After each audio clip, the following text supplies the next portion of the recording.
Did read a bunch.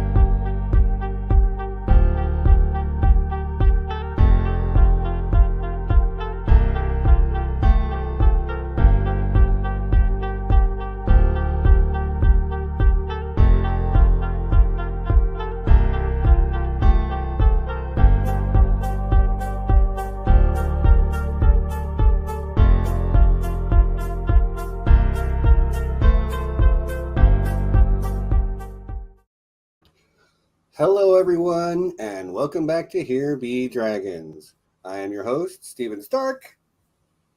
Joining me this week, not Nessie and John, which was what I had anticipated, but for genuinely good reasons, neither one of them could make it. William agreed to join me. Emma agreed to join last minute. They've both been on before. You probably know these guys by now. But yeah, hi, everyone. Welcome to the discussion. We're going to be talking about everything, everywhere, all at once. The film, not the actual concept of all of creation. That would cause our heads to explode pretty quickly if we tried. Although we kind of will be talking about that to some extent. So yeah, we'll start with the guests. And Emma, how about you first?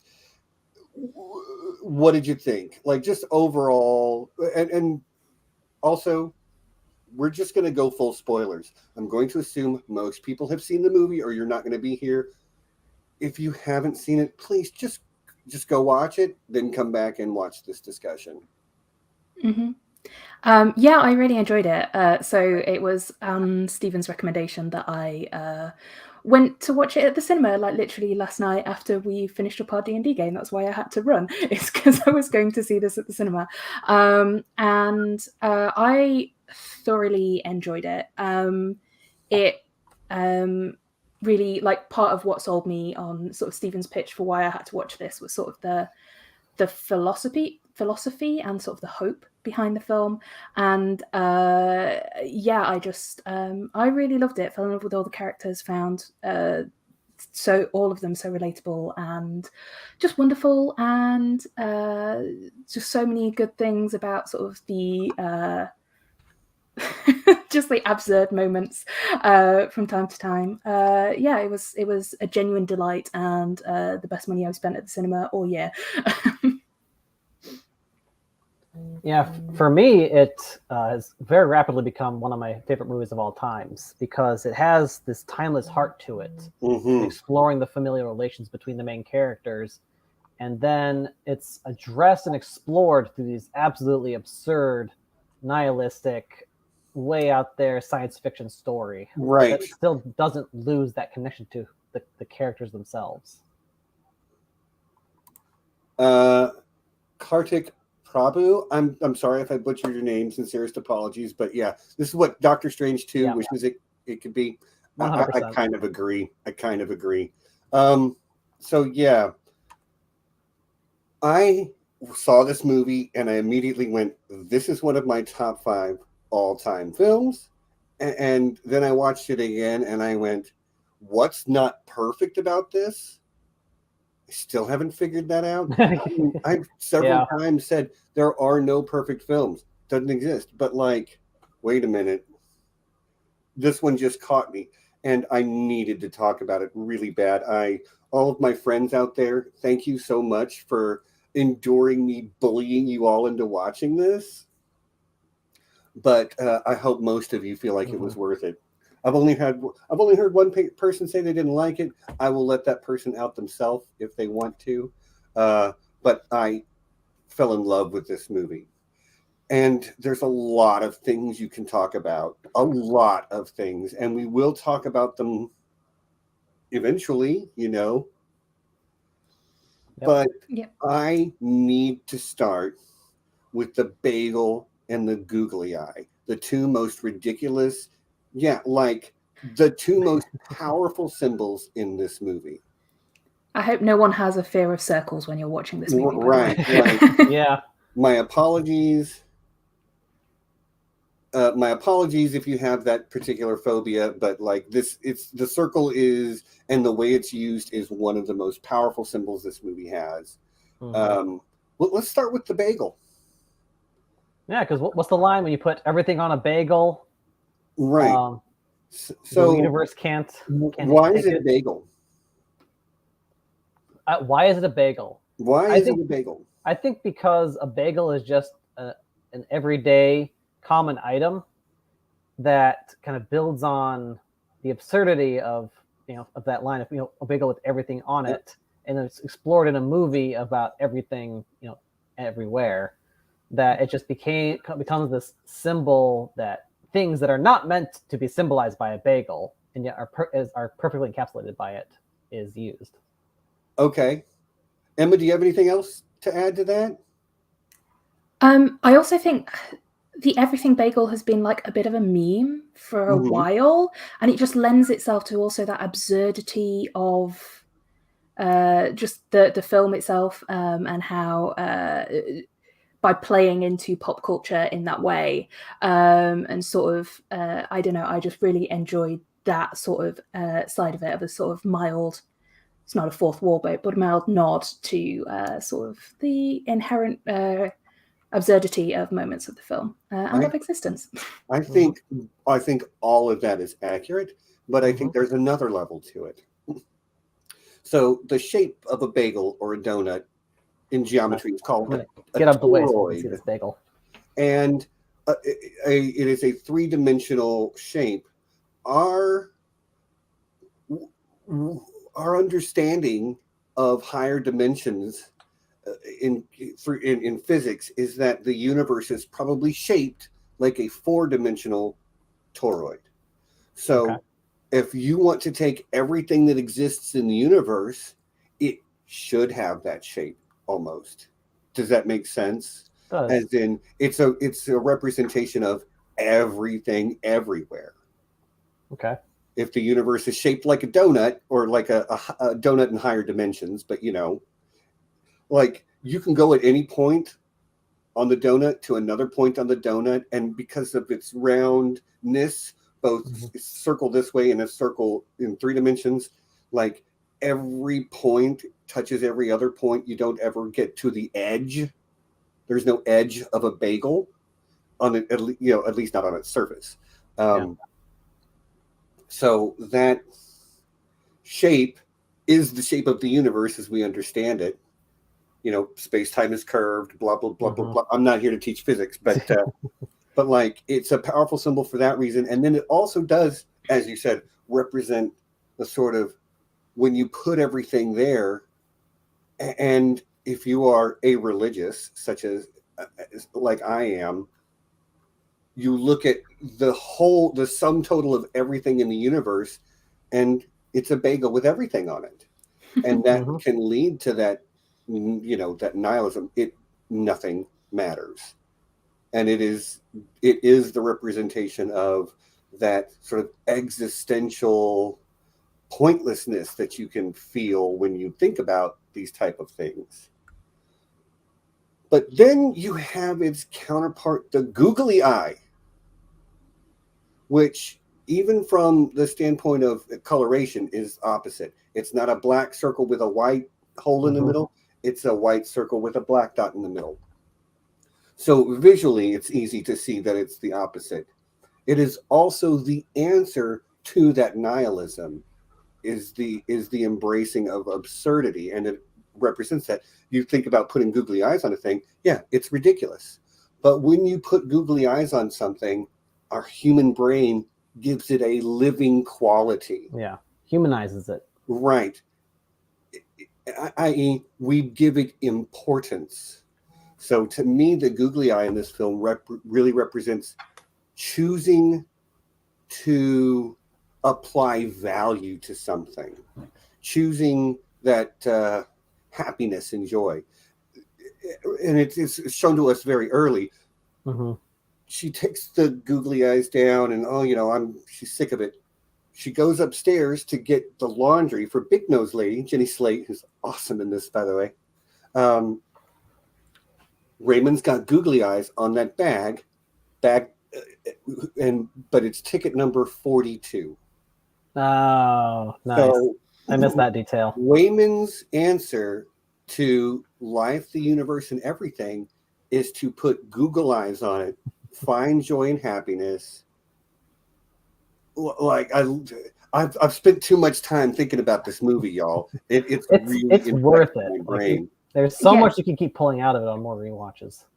When you first meet Joy, she's staring into a washing machine, a black circle staring into the void, and not finding meaning there. And really, that's why I think this film worked for me so well, is that this film will tell you my life philosophy.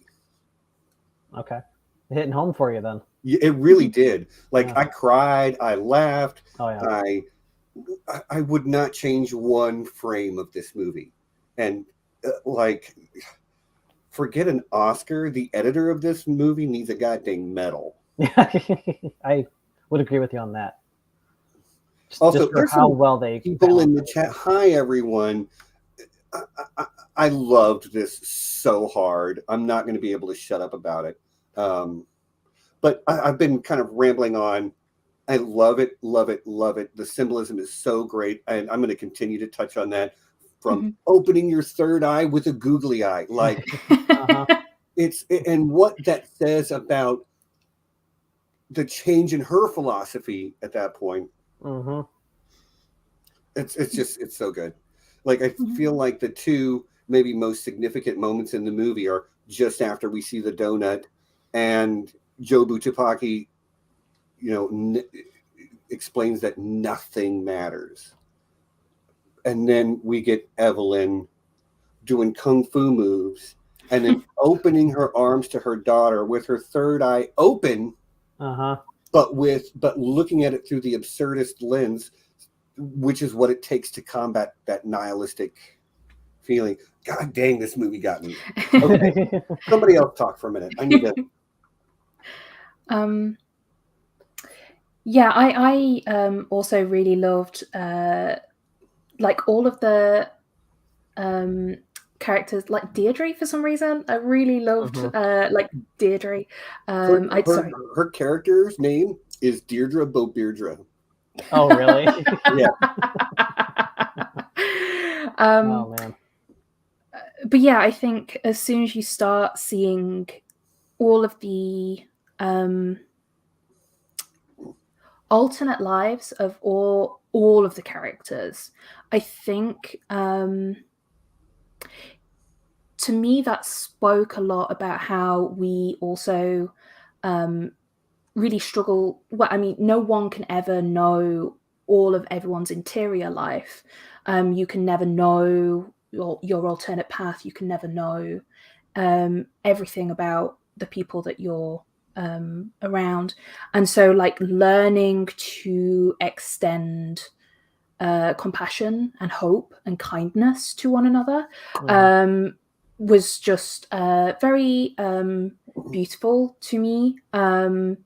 There's also I also want to dive into a bit about capitalism and feminism, but yeah, just throwing out the sort of core heart of this movie, which is heart and love and compassion. And like during Wayman's monologue, maybe at the beginning of Act 3 into Act 2, somewhere in there, like, he talks about the necessity of being kind, and about how it's something that he chooses, and that it was his defense mechanism even. And and that's I lost my train of thought. It's beautiful, but like, I was going somewhere with that. Y'all know me, ADHD. Yeah, he's really that, especially in the climax of the movie too, when like she takes on his worldview. Yeah, like, I can choose to combat the end of the universe with compassion. I don't have to beat up and kill these people. I can save them. Right. It could have come off as cheesy. That's what I was going to say. Yeah. And like, John, bravo. Slow clap.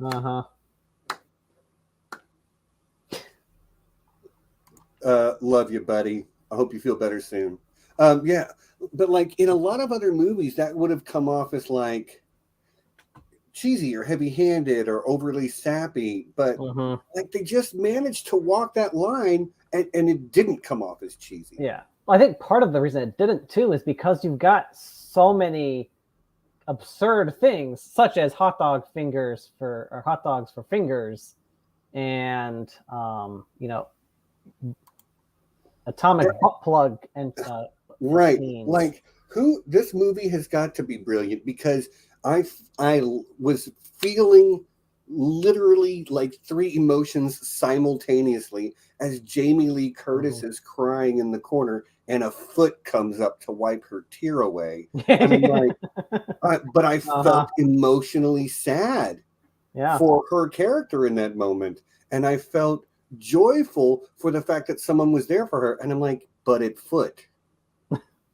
But in that universe, I mean, you can't use your fingers for anything besides flippy flopping around. Just I'm so surprised how it was able to make me feel three things literally at the same time. Not one then the other very rapidly, but like I'm feeling all of these things in the moment. Feeling all of those things in the moment for side versions of characters in an alternate universe that gets maybe 5 minutes of screen time. Right. I think they go back to it just to keep, plugging away at this like offhanded joke someone probably made in the writer's room, and they're like, why not? Let's go with it. Let's see what happens. Well, the directors, their names are Daniel Kwan and Daniel Scheinert.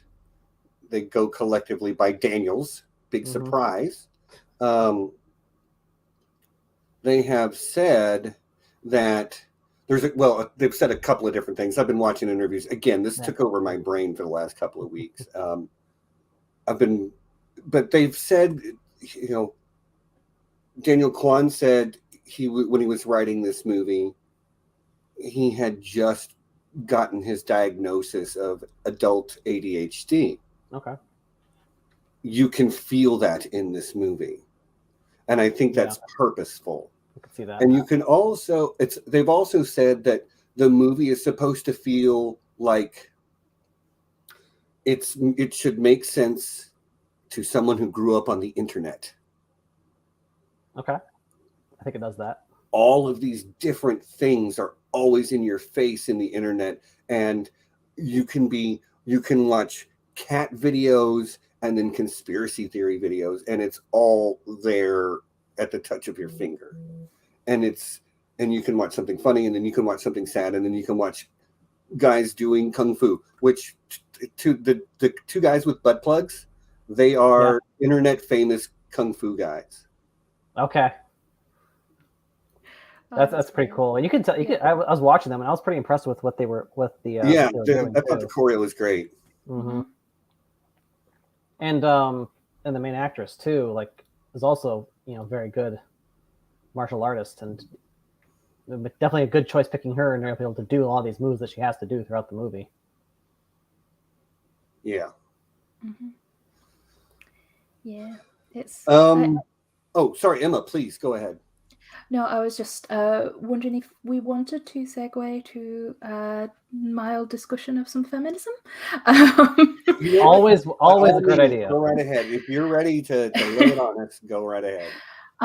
Yeah, I think what I really adored especially from sort of the opening segments of part one, is the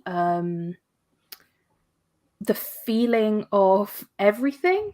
But specifically through the lens of sort of a woman in a capitalist society. Now, there's also a lot of overtones of a woman who's an immigrant from, which I can't speak to, right. But just in terms of you have care responsibilities, you still have work responsibilities, you have childcare responsibilities, even though your child is like technically an adult on their own. They still need help, they still need assistance, they still need things, while you simultaneously are trying to do taxes, and you can't not. There is also a It's an amazingly bonkers movie, Erin. Nuts. Like, you can't. Okay, fun exercise. What genre is this film? Or maybe easier, what genre isn't this film? Yeah, absolutely. It's a family piece. It's science fiction, action adventure, hard sci-fi, family drama, romance in there. Yeah, like it's kind of got it all. I'm sorry, Emma. We kind of interrupted you. Please. No, it's all right. I interrupted myself with the comment. But yeah, no. So you have there is a lot of work done exploring sort of mental and emotional labor that sort of women do, specifically with regards to like domestic care and domestic labor. Like women need to be on top of the childcare, they need to be on top of the laundry, they need to be on top of the family, they need to remember what needs to be done when. And there's a lot of memory work that goes into running a household, which is traditionally held by someone, who is sort of feminine role within that household.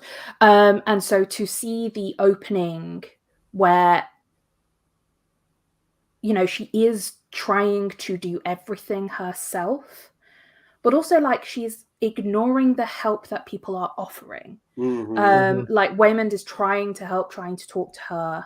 He's also trying to divorce her, but he's you can tell that sort of the way that she has prioritized covering as much as she possibly can to the detriment of doing what she needs to do well. I think really like just that spread too thin version of like just everything is coming at you. And like she's got the party planning to do as well for the Chinese New Year. I think that really spoke to just sort of a part of feminism and sort of traditionally feminine roles in our society that I thought was good to sort of incorporate, which they wouldn't have done had they cast Jackie Chan as they originally intended to. Oh, really? Oh, yeah. Yeah, the part was originally written for Jackie Chan, yes. Okay, they made a much better choice with how it came out. Yeah, and like Jackie Chan's great, but Michelle Yeoh is a world-class actor. Added so much more heart to the film, and like Jackie Chan's great. Love the guy. It would have been different, like a father-daughter. I think has different connotations than a mother-daughter relationship, especially Asian American ones, which had not lived that experience, but we hear enough about it. I'm not sure if the Waymond character was originally envisioned as a wife, but God, what a great character he is as well. He literally explains my philosophy to us throughout the course of the film. Be kind to each other, especially when you don't know what's going on. That's when we need it the most. Yeah. And kind of going back a little bit to Emma's point about how Evelyn was taking on everything that she possibly could, and tying that into the multiverse portion of this story, where Evelyn is the worst version of herself in the entire multiverse, and how that actually makes it possible for her to be the hero that can save the universe because she's able to access these better versions of herself more easily. Right, because everything else she did, she was great at. This is the one that never stuck with anything. It's kind of ended up in the middle. Owning a laundromat, but not a successful laundromat. I think one version of her owns a very successful laundromat. Probably. I think they're probably just barely getting by. But she has to find value in the worst version of herself, because that's the only one who can save Joy from herself, because that's the one that's Joy's mother, and that's the one who can say, we feel like crap. I'm no good at everything. Still want to be here with you, which is like choosing that connection. Nothing matters. And I kind of believe that, nothing matters. But that's a very liberating thing for me because that lets me decide what matters.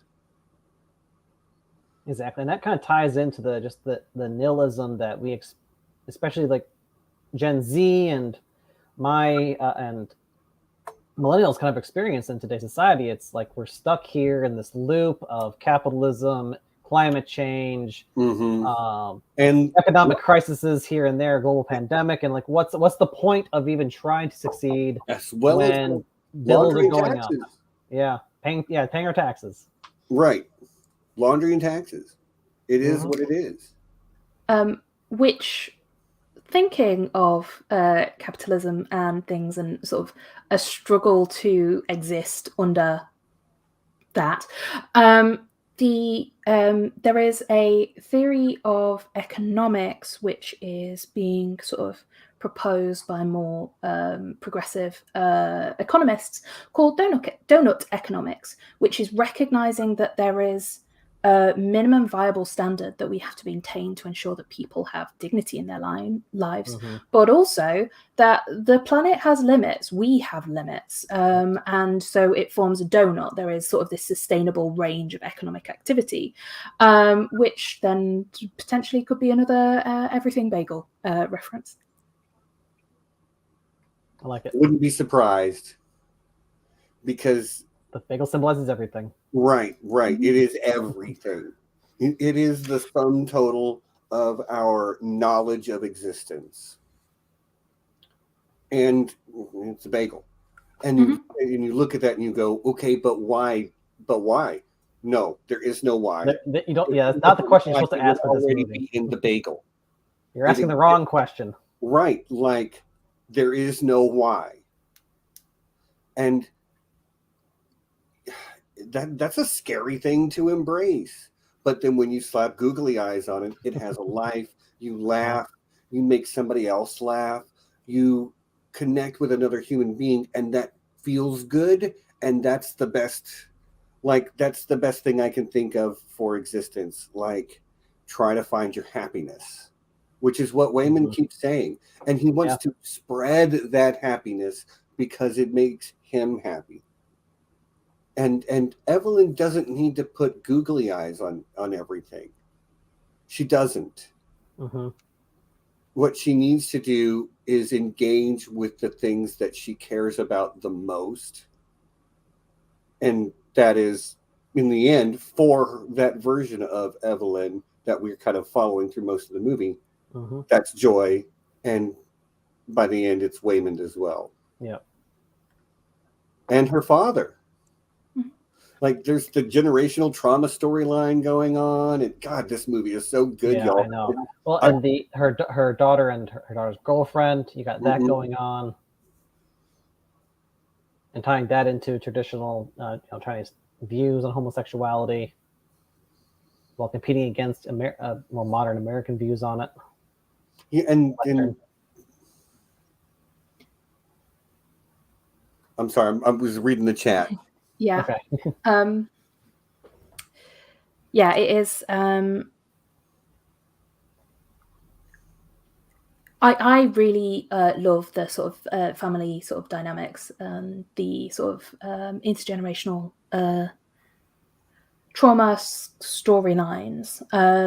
I do think that there is also an element where not only is Evelyn trapped by her father and her father's expectations of her, and sort of limited by what that can be, again, going back to sort of what our expectations of who women are and what roles women can fulfill.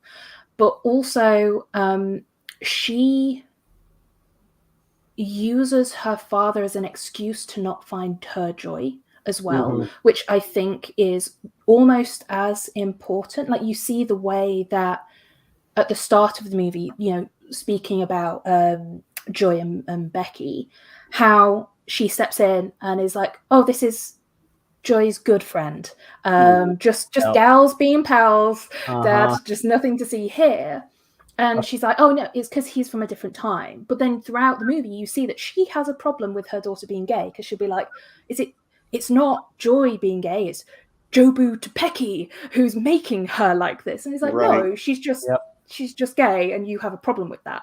And I think she is also using her father as an excuse to sort of not reckon with herself and her own issues. Like she's got to take care of her dad. She's got to protect him from things that are new. And it's like, no, you just don't want to say the thing. And then like she has her personal revelation and then uses that to out her daughter, which I think is also not cool. So I do think that there is an element in there as well of saying, again, like not you do have some choice in the way that you face the world, and playing the hand that you have been dealt. Your hand may be a very crappy one, but there is always something that you can find in there to bring yourself joy, even if you cannot fix the system that's broken, nor can you win the hand of the deck, or like the hand that you've been played. And this movie too kind of plays with that concept of quite a lot. Of the hand you're dealt is every time you draw a card, you could play it one way or the other, and each time, and the other choice exists in another universe, like in the Omega storyline, which is, or the Mega multiverse, which is what she's in, I guess I'll call it. This is the worst version of herself. Like she left to be with her husband, and her father completely cut her off and abandoned her for that choice. But then in the universe where she doesn't go with her husband, where she follows her father's wishes, she falls and ends up blind and becomes a famous opera singer. Okay, point of order, that happens when she's very young. I don't think she ever meets Waymond in that lifetime. Okay. Well, which timeline is the one where... Kung Fu. That's the Kung Fu one, okay. Oh, fun fact, one of the guys mugging her in that sort of like sequence is Daniel Kwan, one of the directors. Oh, really? The director, Daniel Scheinert, is also in this movie as... ball gag BDSM guy. Oh yeah. I didn't realize that. Nice. Yeah, I just go back to Erin's point about this being absolutely bonkers. I'm like, I don't know how anyone who hasn't watched this film is following this conversation right now. It's just, oh yeah, no, like the mugging and the ball gag guy. It's just like not. It's like a fun scene because the movie star like Michelle Yeoh. Like there are like literal red carpet shots of Michelle Yeoh in this movie. There's Crazy Rich Asians like sign in the background of one. But yeah, it's great. It's great. God, I can't, like, there's so much I want to talk about. The music is so good in this. And like, just even that adds to the absurdity. Jamie Lee Curtis, like WWE drop kicking short round from Indiana Jones while Claire de Lune plays in the background. And I'm just like, you can't make this up, because it's just, no one would think it would work, and it is the perfect thing to do. Right. Yeah, it's a delight. I thoroughly enjoy the hell out of this movie, and thank you again, Stephen, for being like, you should go and see it. Like I want to see it at the cinema now. It's not here. Go and see it at the cinema. I was like, okay, I'll go and see it at the cinema.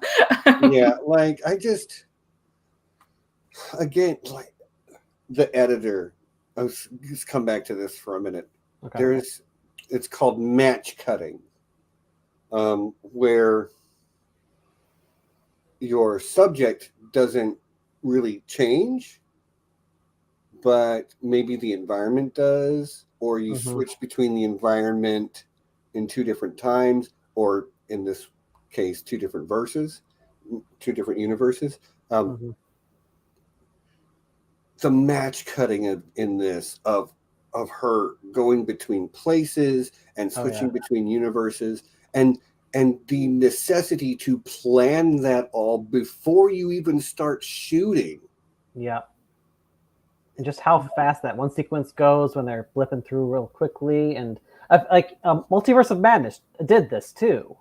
But it's like one brief sequence of a couple different universes, and there has to be like 4 or 5 times the amount we see, and then even spend time in, because like in Multiverse of Madness, we spend time in really 2 universes. Whereas in Everything Everywhere, we've got the Rock universe, we've got the hot dog finger universe, we've got the Pinata universe, we've got like 16, like I can't think off the top of my head. We've got the Alpha, we've got the Omega. Spend a lot of time, and we've got the universe where she's a maid and learns the secret button that opens up the sex dungeon behind the office. Right. Mm-hmm. And it's something like I can't get to the bottom of this movie yet. Like it's got so much to say about life, the universe, and everything, Yeah. Like, I know because we've just briefly touched on it, I just want to say how fucking ingenious I thought the Rock universe was. Sorry for swearing. It was yes. Yeah. like Yes. like that moment that they share as. So for those who don't know, there's a bit where they literally turn into rocks and have a conversation like that is captioned in text on the screen as they look out over a vista.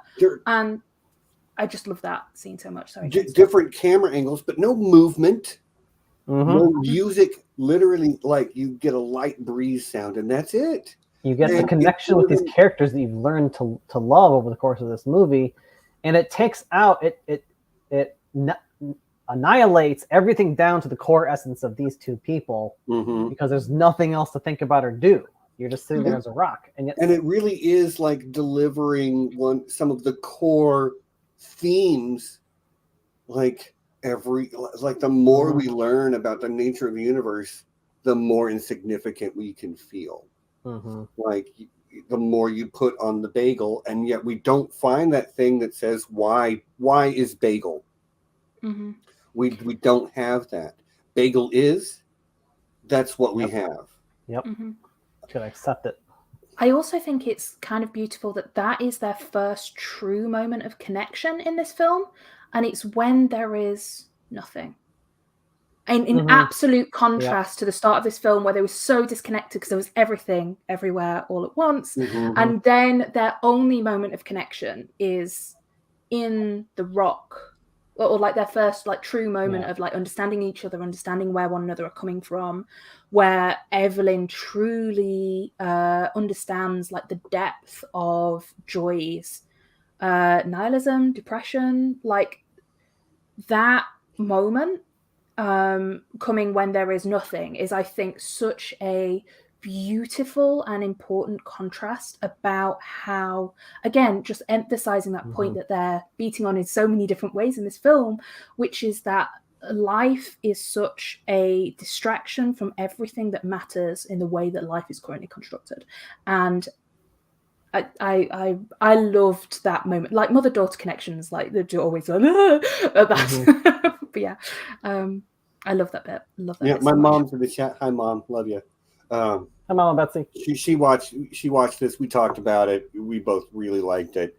I don't know if anybody has like quite reached the heights with going nuts for this film like I have, but like it really did speak to me. And I am Jobu Chupaki. I am Joy. I am Evelyn. I am Waymond. Like in different times in my life, and maybe even different times of day, I am these different people who all have different sort of like ways of dealing with the world. I want to be Waymond all the time, but sometimes I'm Jobu Chupaki, Yeah. And I stare into the abyss and I think, well, that doesn't mean anything. Now what? But like having people I love, William, my brother from another mother, Emma, my sister from another mister, all these folks that show up week in, week out in the chat, like it made me really like it doubled down on how much I valued my circle of friends, you know? Like it's so perfectly encapsulated everything I believe in, down to the idea that being absolutely ridiculous is a viable way to go through life. Because guess what? Nothing matters. I can be ridiculous as I want. Mm-hmm. Earth's going to go around the sun. Sun going to go through the galaxy. Galaxy going to expand. And eventually it'll all end in the heat death of the universe. And nothing I did will matter. So, so somehow... So why not seek those things that do matter to me? Yeah. And people are talking about Rakakuni, which is one of the best setup and payoff. Oh yes, Rakakuni. That was so good. And they keep coming back to it. Like that's another thing. They have a gag. They're gonna go back to it several times and make you care and pull the emotion out of it. Like I needed that guy from Glee to get his dang raccoon back by the end of this movie, you know? Like I was pulling for him. Because it was just an offhand joke at the beginning of the movie, and I thought just like a fun play on Ratatouille. And then suddenly, there he is in this universe that we've been following along for a little bit, and it is absolutely fantastic. Yeah. I do love that. So for anyone who hasn't yet watched this and is somehow like trying to wade through this conversation, there is that every single joke that, like, if you go away and watch this, every single joke that you see is just always, it's never just an offhand joke. And that's something that I really appreciated in the movie, is the sort of depth of the sort of. And I think, again, that speaks to, you don't know everything about everyone's existence, and there is always something to care about. I know.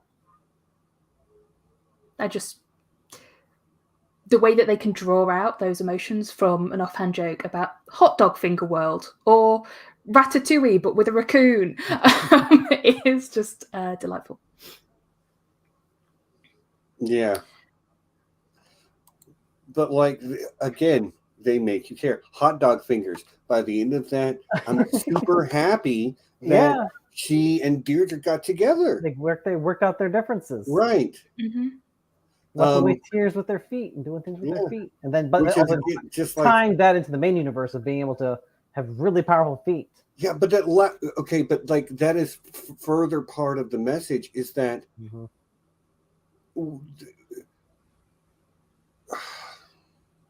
Waymond talked to Deirdre. Deirdre says, you can let her go. You've got another week.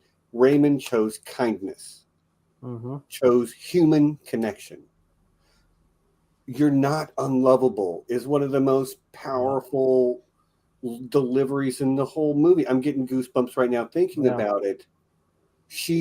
Because that has been an adversarial relationship throughout the entire movie. Oh, yeah. But she had to find love for her enemy. Yeah. And that scene where Deirdre just bursts through the door and breaks Alpha Whalen's neck, it's like, holy crap. And then that very first part of the film with Michelle, with Evelyn and her fighting and trying to connect into I love you. Her martial arts abilities, but being able to tell someone who's literally actively trying to kill you that you love them and mean it. Like that right there is the whole message of the show too, is to be able to, even in those dire nihilistic circumstances, that you can still reach out to someone and have an impact on their lives, as well as positively impacting yourself at the same time. Maybe not quite as cool as become a martial arts master with a pinky finger with a muscle, that arcs above it. Again, absurd, but like absolutely absurd. But like it does the work to get us there. I just wanted to put this up on screen. This person, Churro Hercules, hello, said they thought the same thing as me, so that means I'm probably right. I won't let it go to my head but like it doesn't happen very often, so I thought I'd celebrate. Thank the you. Anecdotes are piling up. Do what? The anecdotes are piling up that you are always correct. No. God, no. And again, like, I do want to. I've been throwing around a lot of ideas, and I have a lot of thoughts about this movie. You guys need to understand. I did not study philosophy. Mm-hmm. I did not study film.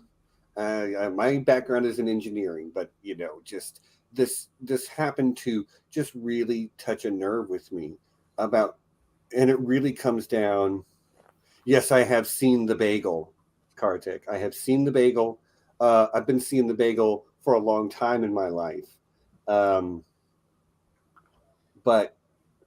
Waymond, his monologue about choosing kindness is going to be one of those things that just, I point at that and say, this right here. If nothing matters, then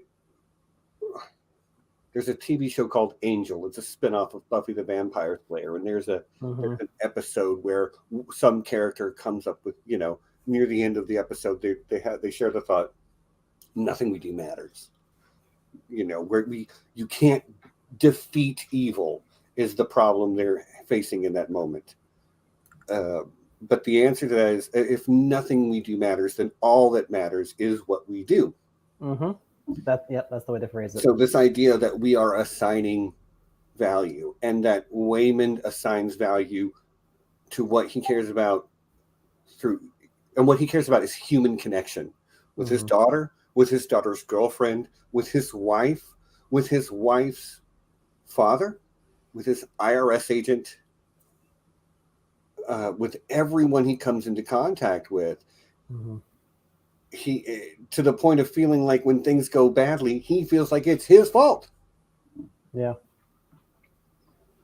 And he just wants everyone to stop fighting and be kind to each other, which is like, again, it could come off as cheesy in another movie, but it still lands for me. Laura asks, what did you think about the length of the film? There were many moments I expected it to end or thought it should end, but it kept on going. And for the record, she outed herself earlier. Laura said it was a slog to get through this movie. She did not enjoy it at all. And I was like, unfriend? No, I love Laura. You know, I do, but I was really surprised because I actually haven't really heard of anybody who didn't like it.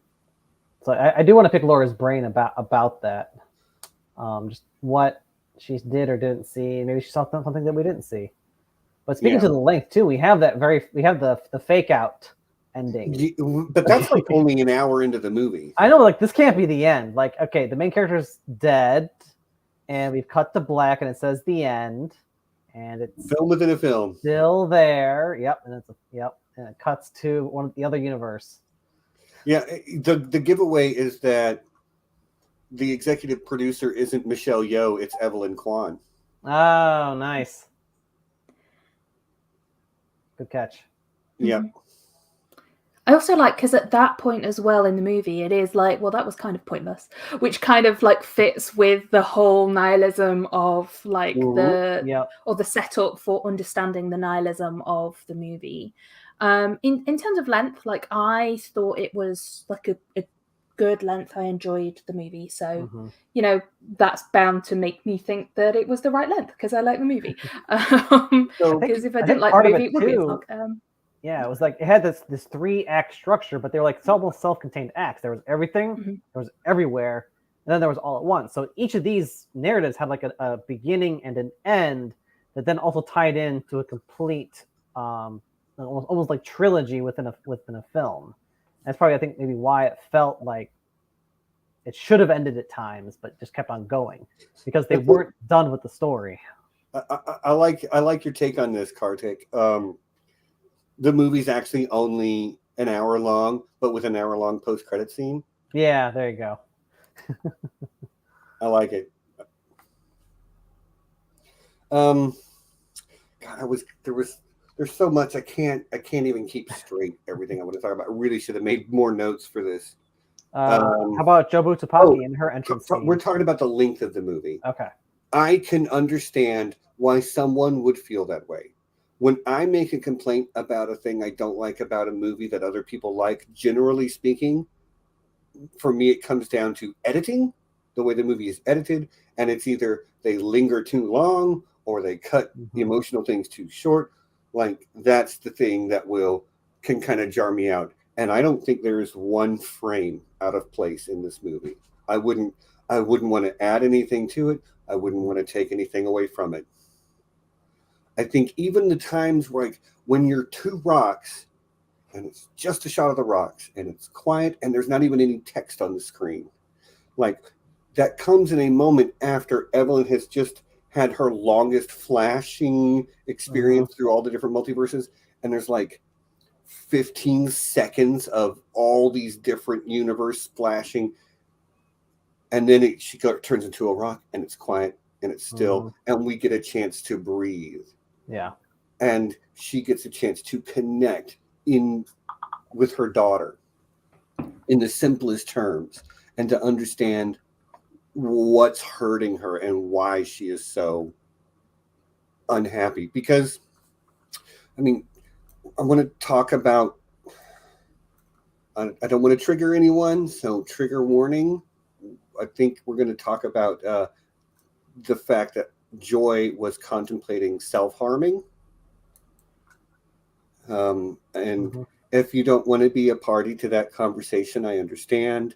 We'll only cover it for a couple of minutes, but and I'll wave my arms when it's safe to come back. Matter of fact, I'll just put up a banner real quick.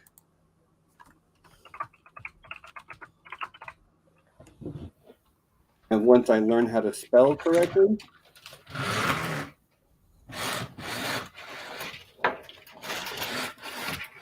I swear I know how to type.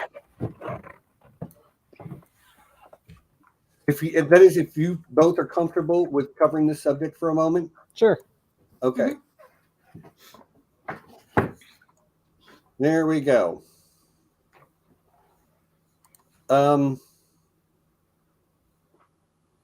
Joy is contemplating. This is the last chance, okay? Last chance. Joy is contemplating suicide at the beginning of this film. And on some level, she is seeking her mother. And Jobu Tupaki tells us, even when she's showing Evelyn the donut for the, like when Evelyn is in the presence of the donut, I need someone to see what I see and feel what I feel. I need someone to walk a mile in my shoes, to understand me.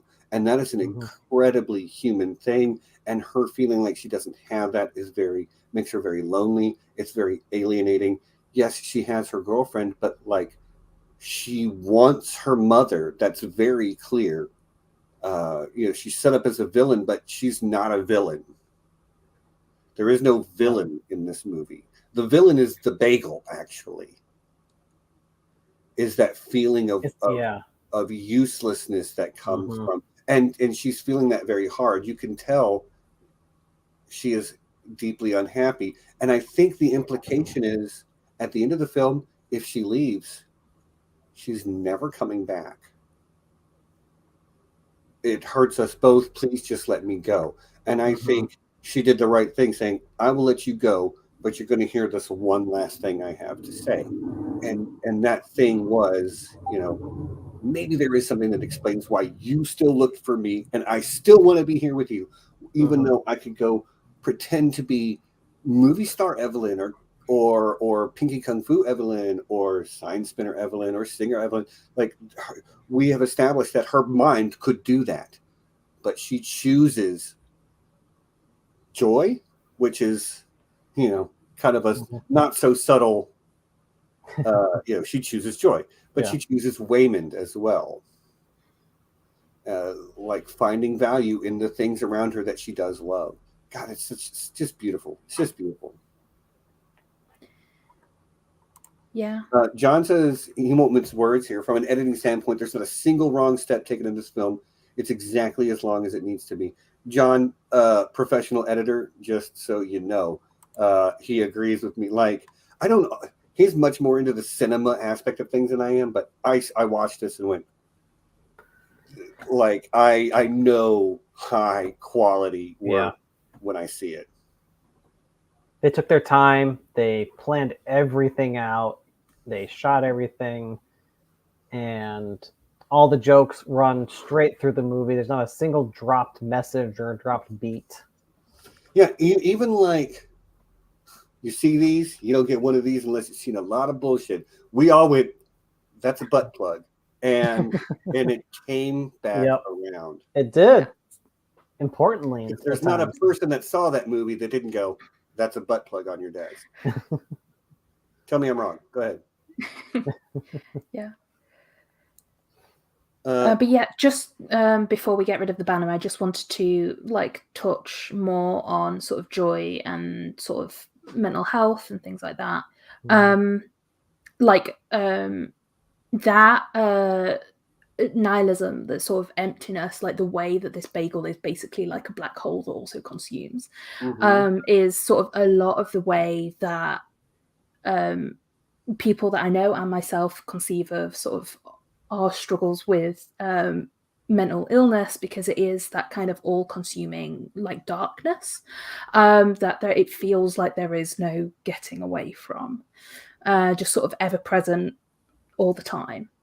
And the images that are used to sort of illustrate the moment where sort of joy is sort of pulled into the everything bagel, you also see a lot of sort of images like the rock also moves to sort of tumble off the cliff.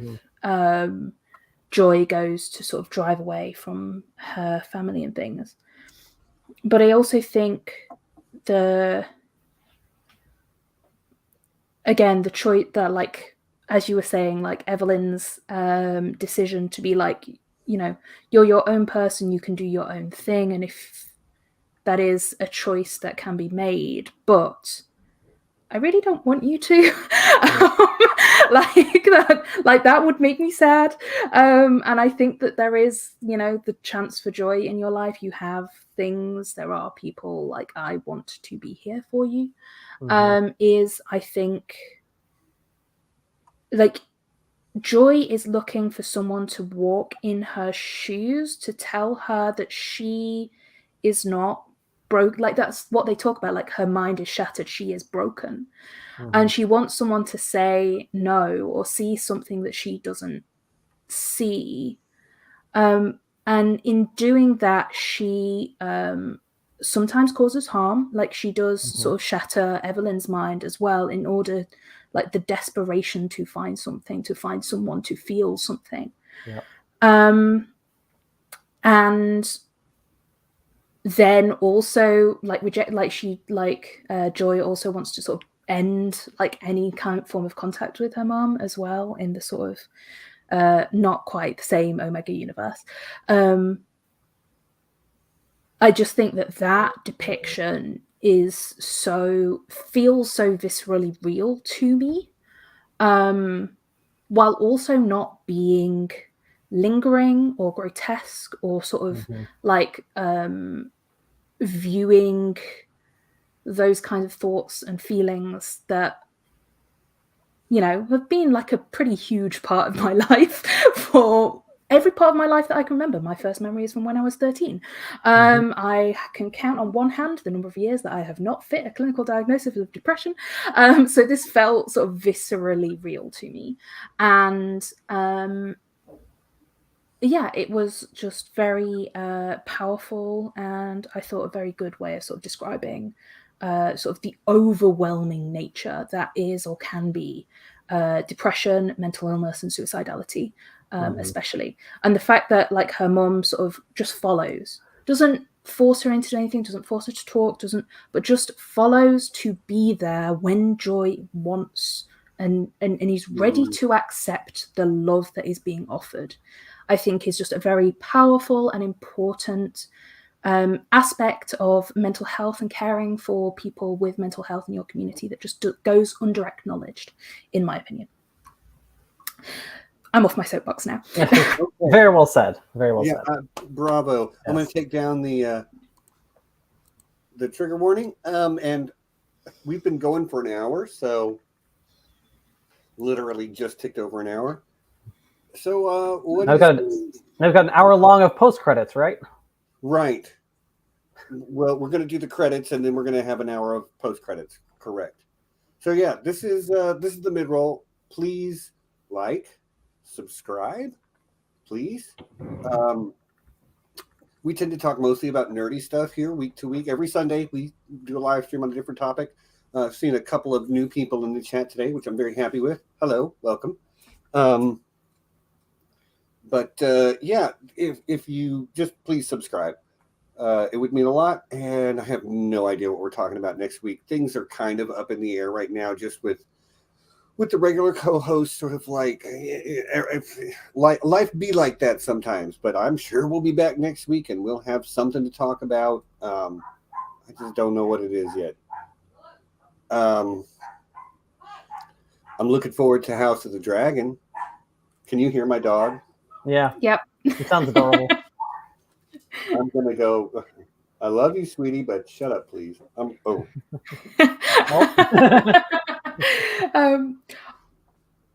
Okay, I'm sorry. I'm back. My door was slightly open, and okay, that's why it's so loud. Okay, we have patrons. My patrons are awesome people, and I love them very much.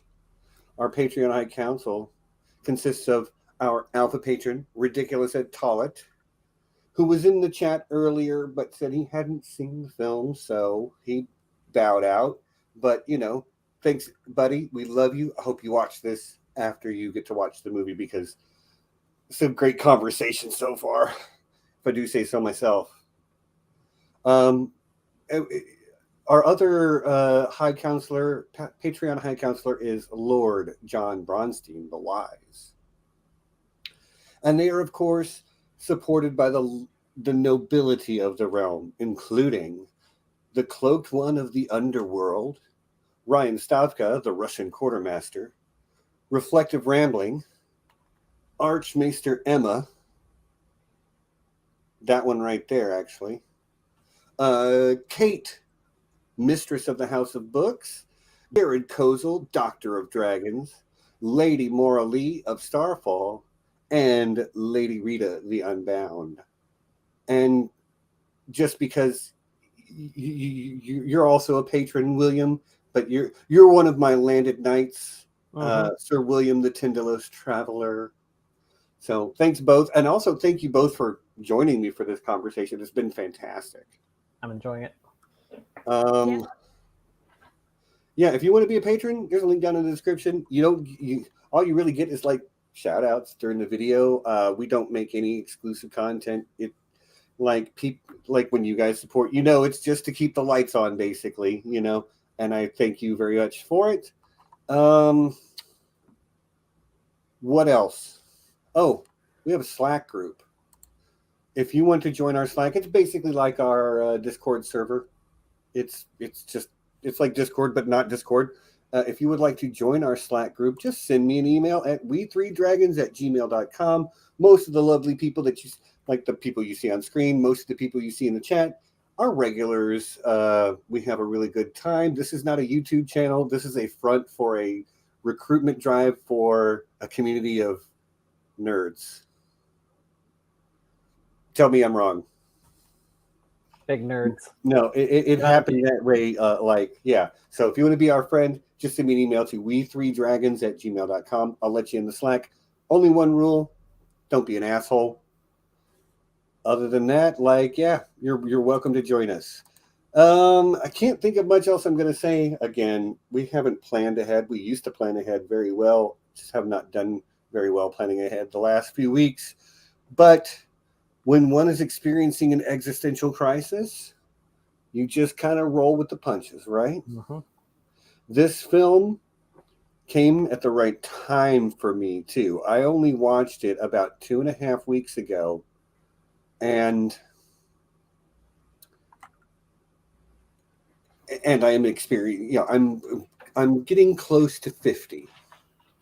I am dissatisfied with my professional life. My personal relationships are not everything I want them to be. So like this movie really sort of like spoke to me on that level too. I wonder if I'm not living my worst life. If I'm not the worst version of myself. But this film allowed me to be okay with the idea that even if I am, I can still be the thing that draws the Joe Butapaki of my life back away from the edge. Like that human connection, that mother-daughter relationship between Joy and Evelyn is what saved the multiverse. And it was because, you could go somewhere where your daughter is more than this. But for that Evelyn, this is who she wanted. She wanted her daughter. Tattoo and girlfriend, all of it, It's just such a lovely message that you can love the worst version of yourself. And that there is a version of every other person in the world that you love. Yeah. I wholeheartedly sort of agree with sort of that sentiment. I also think like the two aren't necessarily wrapped up in one another. Like Joy finds worth in herself and recognizes sort of the value of kindness and compassion, mutual kindness and compassion with her daughter. But like it's not, I think, handled in a different way. This could read as woman finds value being a mother again, which is no. That's not what this film is saying or doing. It's not what it is. No, not even close. It's very much a sort of as you say, just sort of recognizing sort of who you are and what brings you personally joy, and how to even the worst version of yourself has something to give, something to contribute, and is by virtue of existing important and should be there. And I think that, again, in the face of sort of nihilism and depression and a system that wants to break us apart and treat us as individuals, which is neoliberal capitalism, and the patriarchy and everything else, because... Drink. She said patriarchy. I said patriarchy. I've been saying feminism the entire time. Time I said patriarchy. For those of you that don't know, if anybody ever says patriarchy, it's our drinking game. I think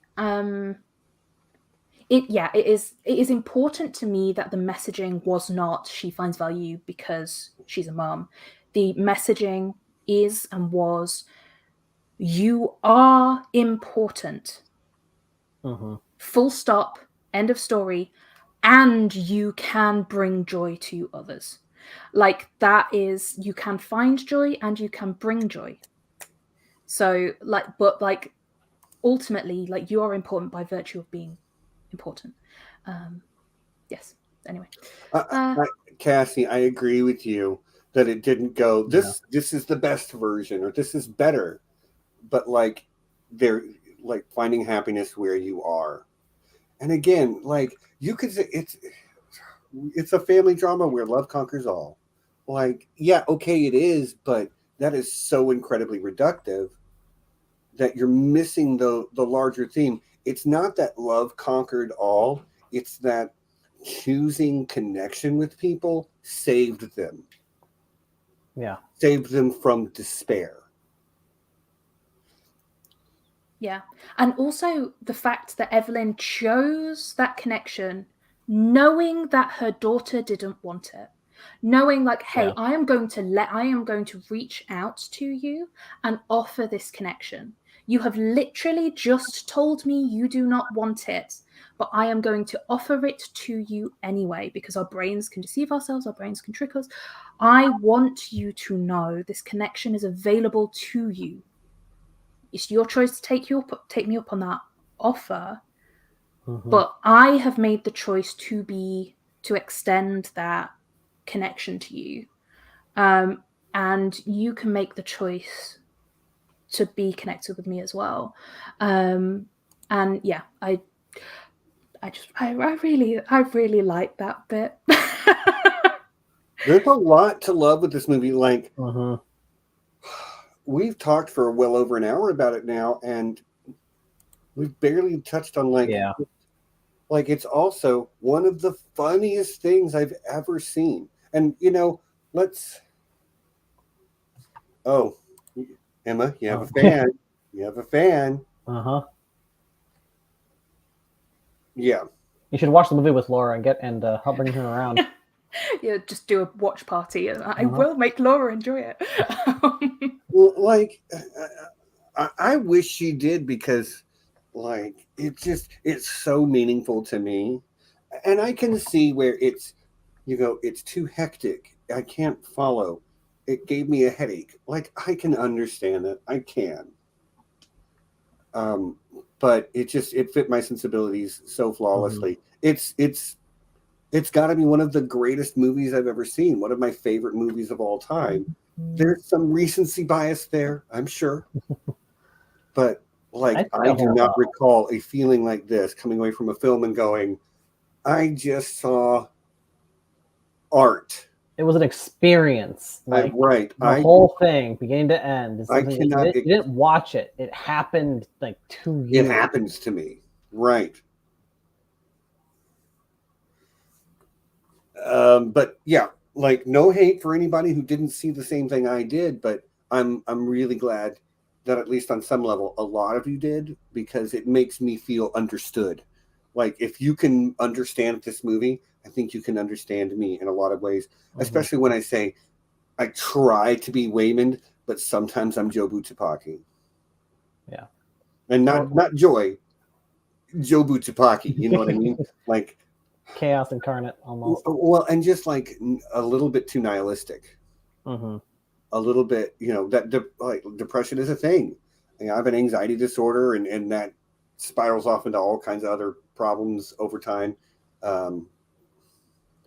So yeah, I've been there. Yeah. So when I look at Evelyn, and I'm like, I've been where I feel buried by everything everywhere, because I'm dealing with all of it all at once. I did manage to work the whole title.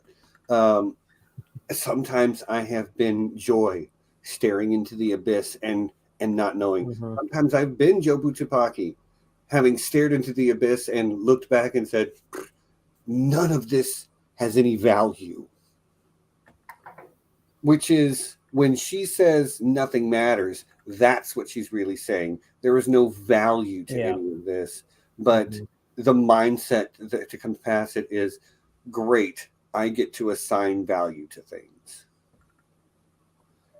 And trying to live that mindset, and to Waymond, the value is human connection, is kindness. We've said that a couple of times. Just, I'm retreading the same ground here. Yeah. Can we talk about a fight where they stick things up their butts? Yeah, we can do that. It was some good kung fu. Well, I don't even the fight that stood out the most for me though was Jobu Tupaki coming off the elevator and fighting the cops.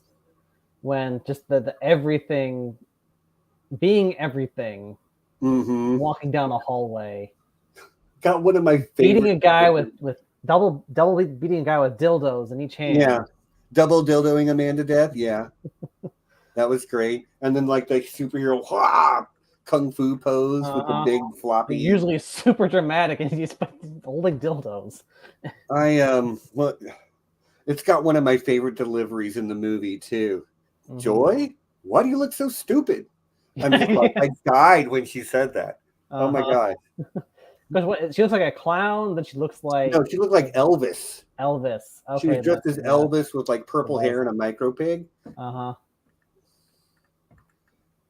But again, even before that, it's that match shot where she kills the closet Evelyn in the burner universe. Uh-huh. Mm-hmm. And then she's like, that's not her, but they're probably close. And she just, and it's ticking between the universes. The way they match cut that. It was, so like, good. It's just so good. Oh my God, this movie. Just, again, I think this is one of those that people are going to study at film school. They're going to study, like, this is what good editing, this is what good cinematography looks like. And the way that they layer things in, like, it can just be a wild romp through the multiverse. But then there is that family drama that is the heart of the thing. But it's the philosophy that really drew me in. It was the ideas buried deep down. It uses the absurdism, it uses the action to tie into the family drama and this philosophy behind underpinning the whole thing. Like it still somehow is able to keep that story flowing with a significant message that is not easily grasped. I mean, nihilism isn't a topic that is explored in movies that often, because it's not something that people want to go to a movie to see about how nothing matters, and if this one ties it all back into how the human connection is what matters, and you can choose what matters in your own life. Right. Which is very freeing, Mm-hmm.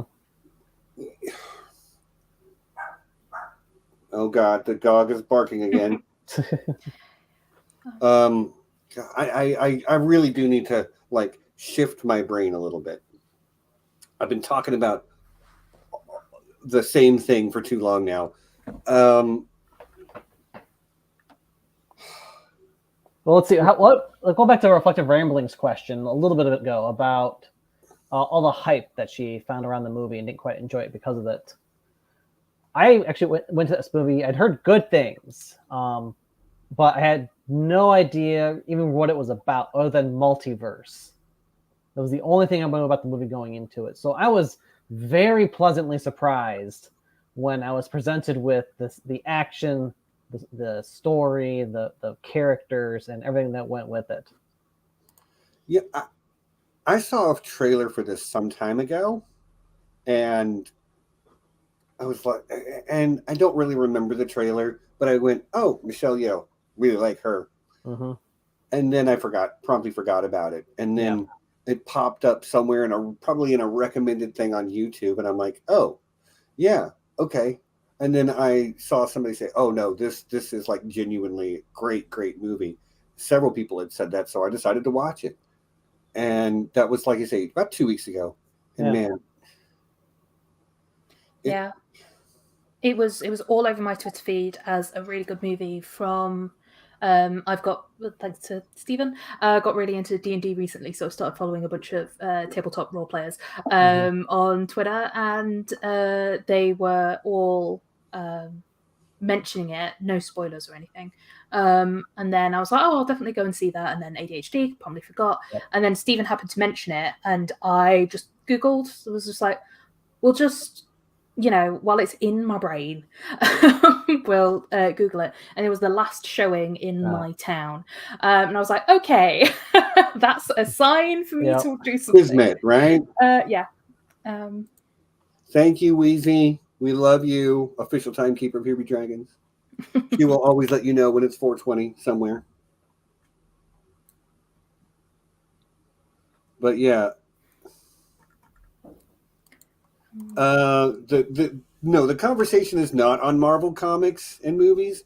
We are sort of tangentially talking about them, but we're talking about the film Everything Everywhere All at Once. If you haven't seen that movie, it is my contender for the best movie of the year. I'm not the only person who feels that way. Maybe y'all don't. I don't watch a whole lot of movies that don't have, superheroes or wizards or dragons or spaceships in them, you know. But and this one is probably just on the edge of nerdy enough for what what we would normally talk about, you know. But man, it's just the philosophy in this one. Again, the philosophy, the way I can't even talk about it all because the everything bagel symbolism and the googly eye symbolism is used outside of the context of the actual bagel and the actual googly eye, and the deeper connotations of what they mean, like what they represent philosophically and how they're placed in the environment of the film. Like, there's a scene where Alpha Waymond is kind of starting to explain some stuff to Evelyn, and he's eating a bagel. He's eating an everything bagel. Nice. You know, and there's a joke about losing the cows in the war against Joe Butsapaki, you know, but that goes to show you that, like, you cannot live without the bagel. If the bagel is everything in the universe, well, you're made out of that stuff. You've got to draw everything you need from it, which is why when you look at it and you can't figure out why it exists, why it's so disheartening, because you feel like a mistake. Maybe mistake is like not the right word, but a fluke. Yeah, maybe that's the better word. And nobody wants to feel like, oh, all of existence is a fluke, but that's what nihilism is. But if it's a fluke, guess what? This part of it is my fluke. Yep. This is the part I have control over. I can choose what do I enjoy or don't need in my life.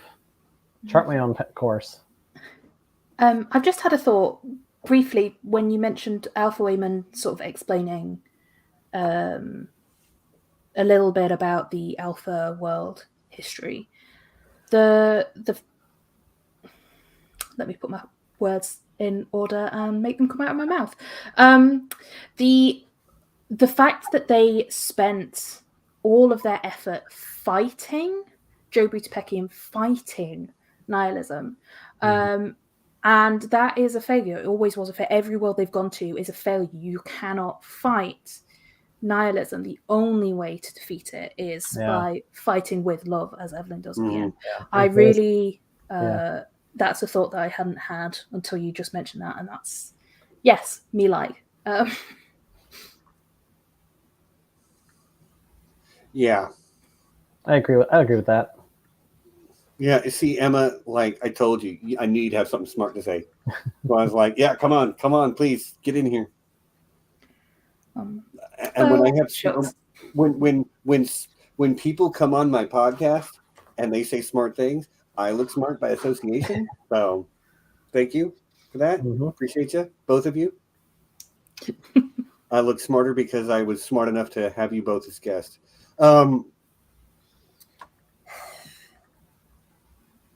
Okay. What else? Oh,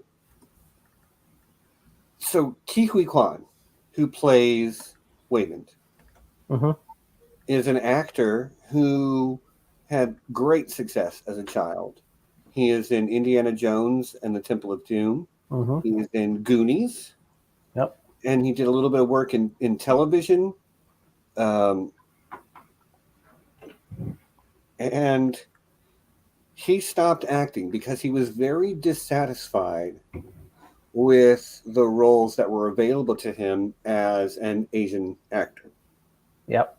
But he has said in interviews, he saw Crazy Rich Asians and went, wait a minute, those people are doing what I want to do. I'm inspired to get back into it. And he gets back into it, and he starts working with these other Asian actors who are like, no, you don't understand. You inspired me back in the 80s that I could do this, which is why I'm doing it now. And it's really this kind of beautiful full circle moment. And yes, that really is him doing most of his own stunts. He was a stunt coordinator for 20 years in Hollywood. Oh, wow. While he wasn't acting. So okay. Nice. A scene too when he is the version of himself that did not marry Evelyn, and they're in CEO Waymond. CEO Waymond, the Waymond where he became wildly successful in his own right, but did not end up with the happiness of the woman that he truly loved. And that scene when they're in the alleyway and they're just, again, it's those quiet moments where they can just talk without all the extraneous action. Is just what very powerful piece of cinema and dialogue. I even got a little teary-eyed during part of it. And one thing we have barely even touched on is that, and I'll get to the larger point, that it feels very much like the movie In the Mood for Love. It's shot with similar camera techniques, like off center, a lot of is it called neutral space? I think so. In frame, like sometimes the actors are off to the side. They're framed like this, not like this. The color correction or filtering or however you want to. Again, I'm not a film student, but like it's definitely got the In the Mood for Love feel to it, which is a very famous movie, Chinese love story movie. Quite good.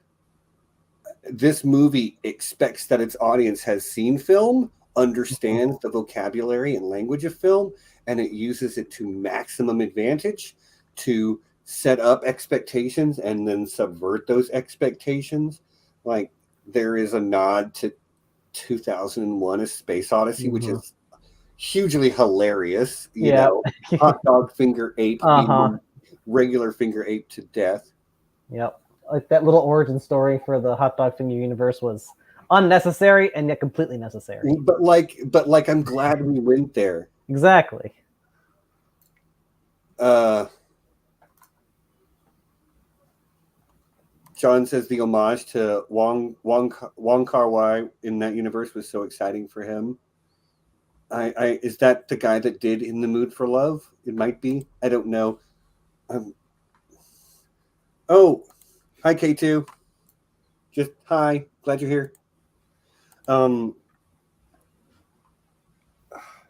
I've lost my train of thought again. Big surprise.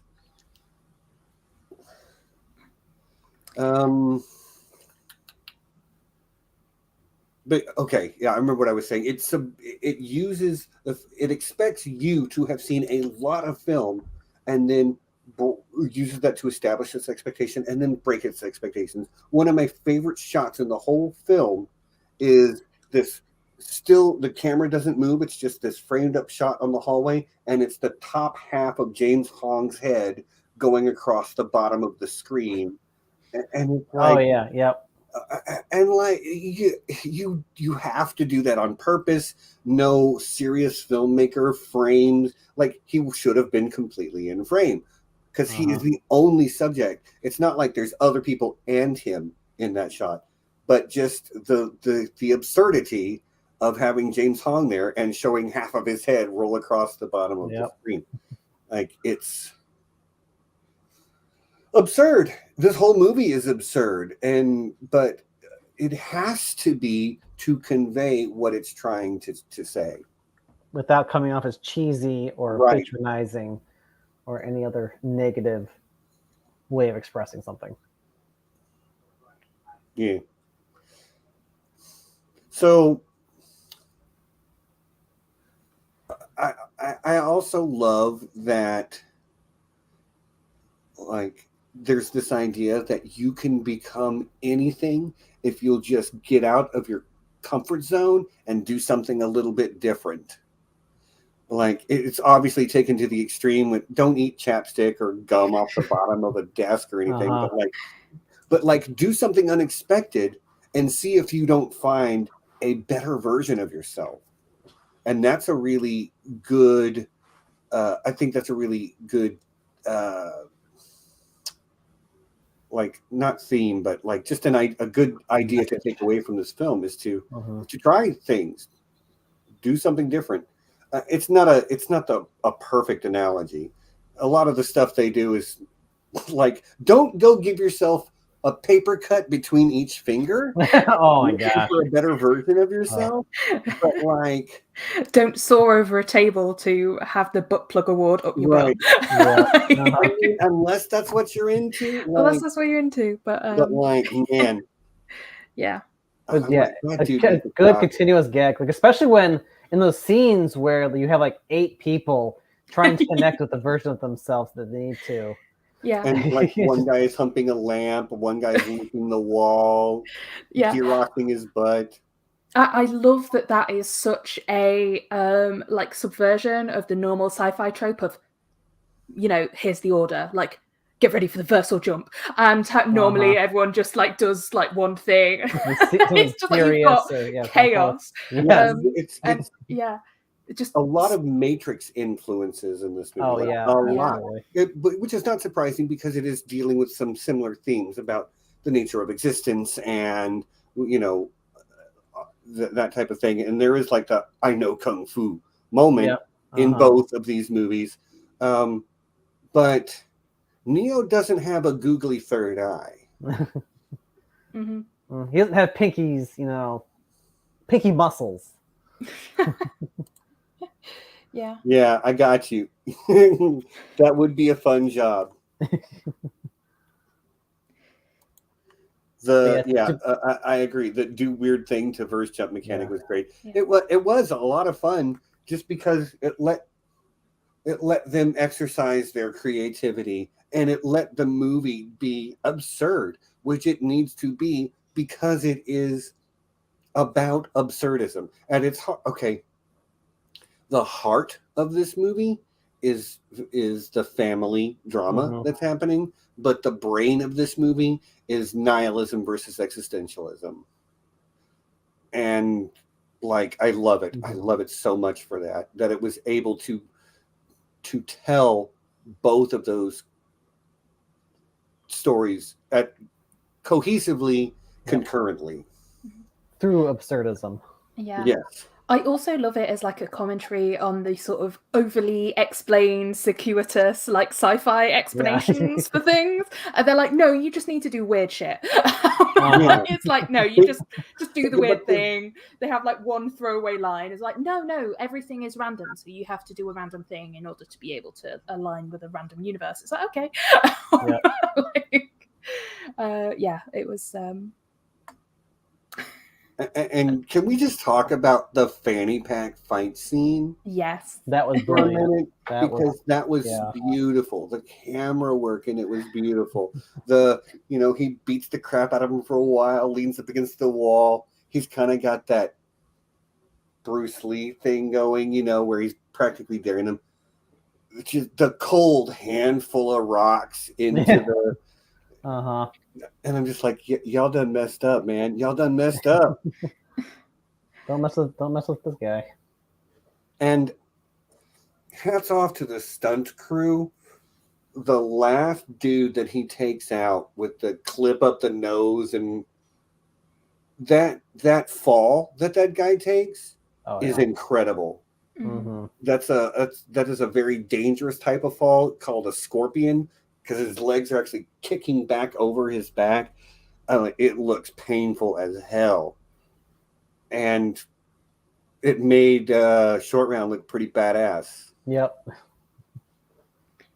I can't wait to see him in Indiana Jones again now. Like, I want him back in my movies. You think he'll be back in... Because they're making another Indiana Jones, right? I've heard rumors about it. There are rumors of Indiana Jones 5, yes. Okay. There's confession moment. I don't think I've ever seen an Indiana Jones. So, just like I've never finished a Star Wars. They are of varying quality. Yes. The first one and the third one are very, very good. Yes. Second one is okay. The fourth one also has him surviving an atomic bomb while in a lead-lined fridge that goes bouncing through the desert and somehow doesn't break a single bone in his body. Oh, no Indiana Jones. Again, like, I think a couple of them are great, and I think the second one is okay, and the fourth one exists. Yeah. Well, Short Round, he's just in the second one, right? Yeah. Yeah. Temple of Doom. But like, I would love it. Like, the thing is, okay, let's take a moment to talk just about acting. Just about acting. Okay. Michelle Yeoh did everything in this movie. And sometimes she did it with a subtle shift of face where you could tell one emotion to the next. You could tell the longing she had for purpose and meaning in her life. When Alpha Wayman is first showing up and saying, like, every disappointment has led you, like, she's enchanted by him in that moment to be talked that way. He's touching her face. She puts up her hand to her face where he was just touching her. I'm just like, But when she's checked out, she's checked out. When she's sad, she's sad. And she's angry. And letting her just be an immigrant woman who has these emotions, who has a whole range of human experience, that's a character we don't ever get. You know, if this had been a Marvel movie, she'd have been a super soldier or, had an accident with some kind of nuclear waste, something, got bitten by a radioactive baseball bat with googly eyes. Yep.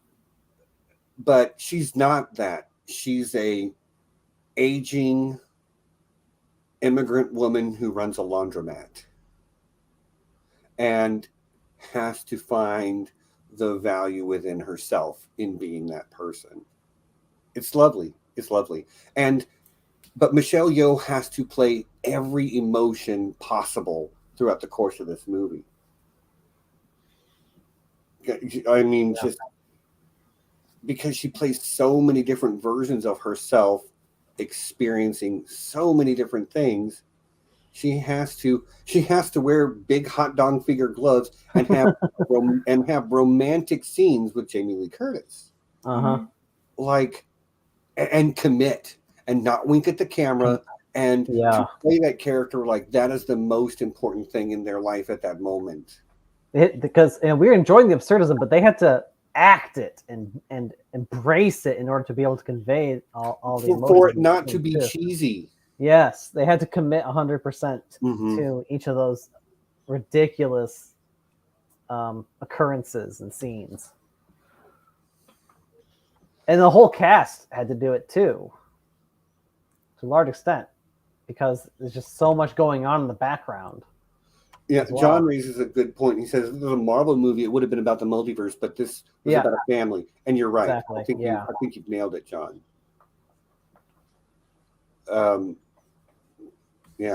I mean, I, in general, like Marvel movies, but man, there's no Marvel movie that comes close to this one. You can't touch this movie with a Marvel movie. I'm sorry. Yeah. Well, Marvel, they're kind of pumped out. They're meant to be popcorn teasing with some like occasionally they get some headier stuff, but like I don't think any like this is high art to me. Yeah, I would completely agree with you.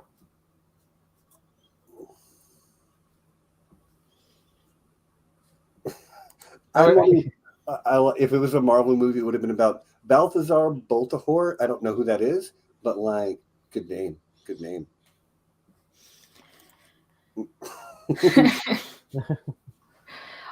Nothing has ever made me want to eat hot dog less than the hot dog people. Yeah, I'm right there with you, Emma. So who here has seen the music video Turn Down for What? I mean, I know the song, but I've not seen the video. Yeah, I haven't seen the video. Yeah. Like the Daniels, who directed this film, that was like their big breakout thing, was they did the music video for Turn Down for What? Okay. It is and when you should go look that up after this stream, okay? Seriously, because you will see the connective tissue between that video and this movie. And there is a sort of like, there's a young woman, she is South Asian of some kind, in that music video. She is also in this film as the lady in the Bollywood movie.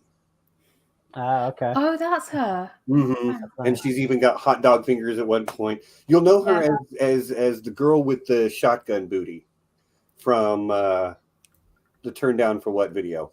Okay.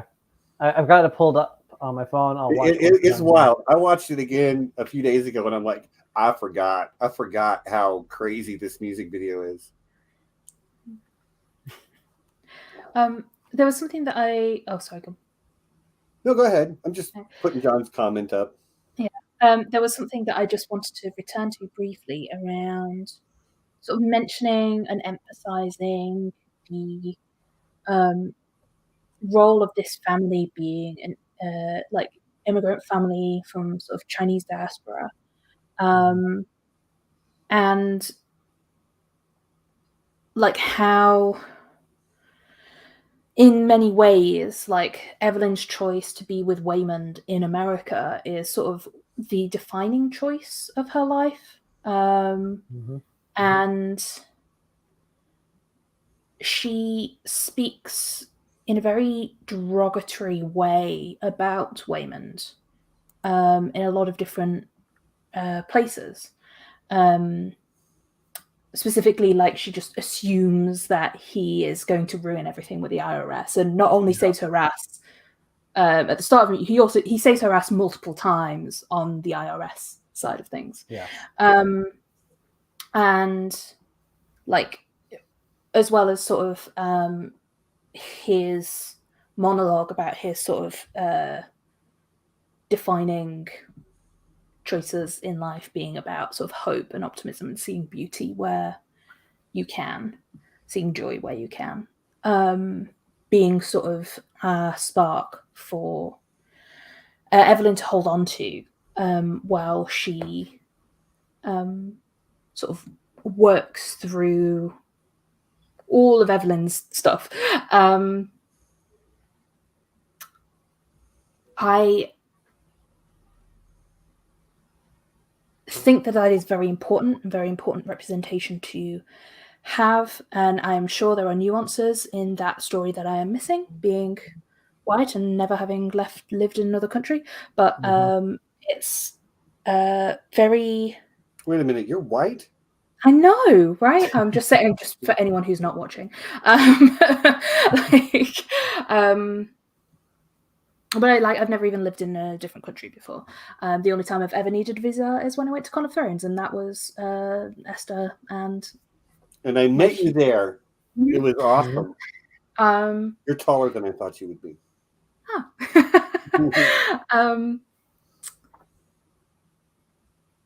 So I just wanted to... I've forgotten what point I was trying to make there, but it's an important story and important to include, and things. So yeah, sorry for doing that. My brain went halfway through.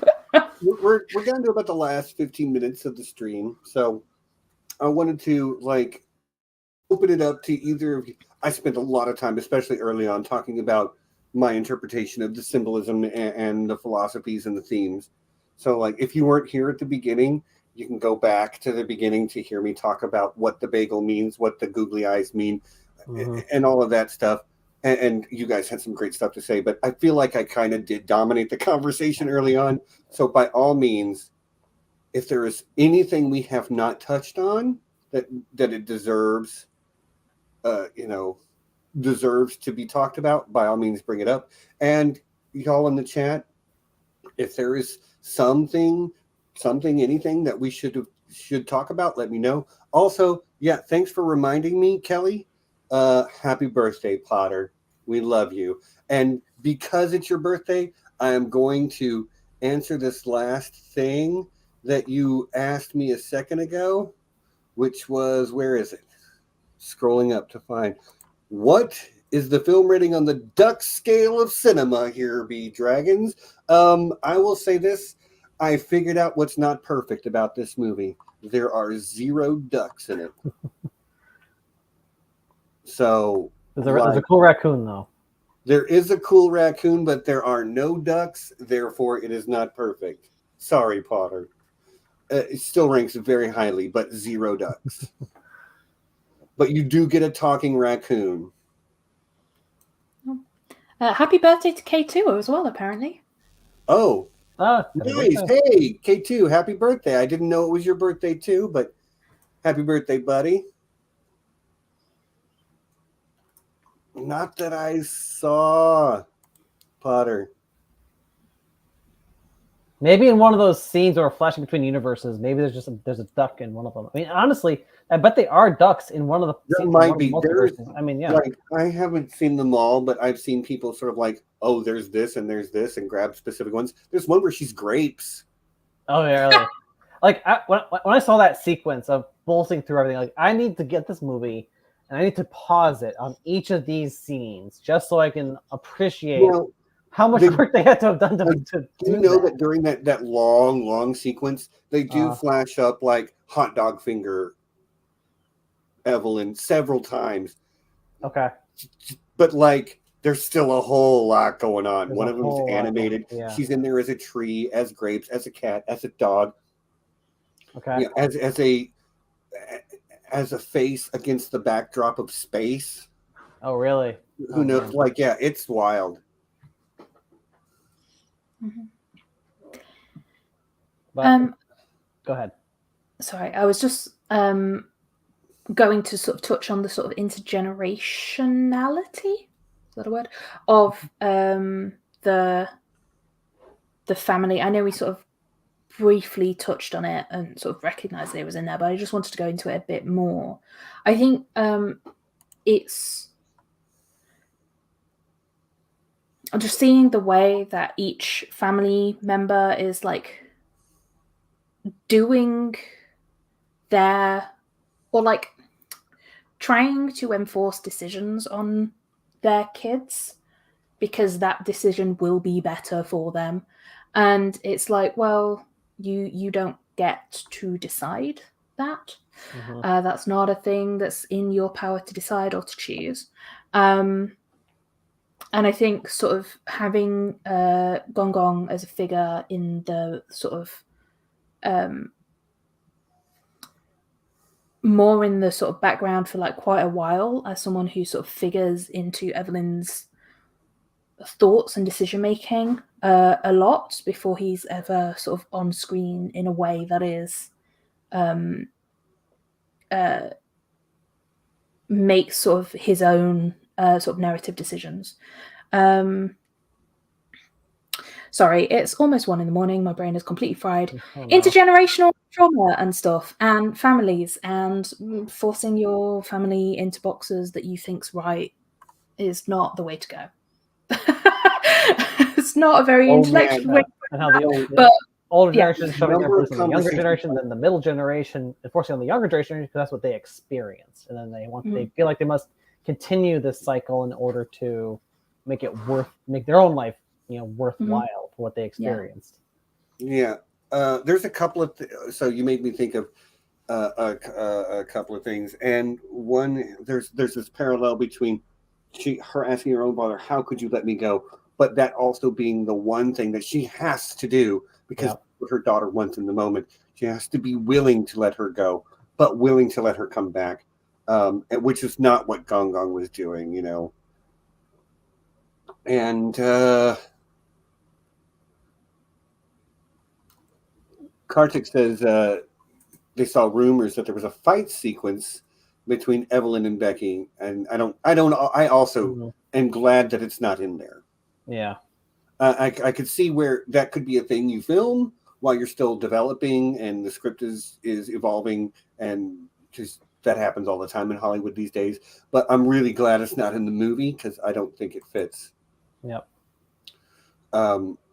Like the actress they have to play Becky, she does a great job. She doesn't give a whole lot to do in the film. But like, again, that is not what this film is about. It's about this family. Yeah. I would be happy for that actress to get more work because I really liked what they did in this film. Mm-hmm. But yeah, I also don't think that the movie needs that. Yeah. Yeah, I agree. Yeah, it is great. I love the film. It's very good. Yeah. I knew I was going to talk a lot about a lot of things with this. I feel like I still haven't gotten, like, the part where right after she beats the guy up with the double dildos, there's just her and her mother in the hallway, and she comes running down the hallway towards her, and she's like, "Stop!" And there's like Bugs Bunny cartoon sound effects going on when she takes off her hat and flings it off to the side, like. And we as audience members, like you might not even notice it in the moment, but that's how brilliant this is. Like, it's like a whew, whew, and then you hear the crash of it, you know, like, it's so smart. It knows that we've seen a million things, and sometimes we get like tonal or emotional whiplash going from the cute, you know, dog video on YouTube to the true crime conspiracy theory video on YouTube. It knows that is the experience of a lot of people today. And it delivers a story that feels like that frenetic, over-connected internet life sometimes. Yeah. And I think it's telling that the movie, that one of the most emotionally poignant moments in the film is the two rocks, where they don't have any of that, where the saving thing is to turn away from the everything and to connect with the person in front of you in the here and now. Yeah. And that's a beautiful idea, and I love this movie for delivering that message so beautifully. Yeah. I really loved, like, even in A World with Rocks, like, she still, like, turned around with her little googly eyes and sort of chased her daughters, like, I will love you. I will offer my love. After she learned to fight like women.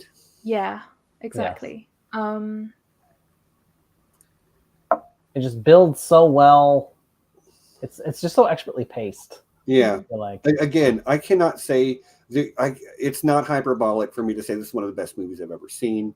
I can't say enough good things about it. Again, the only thing wrong with it is that there's no ducks in it.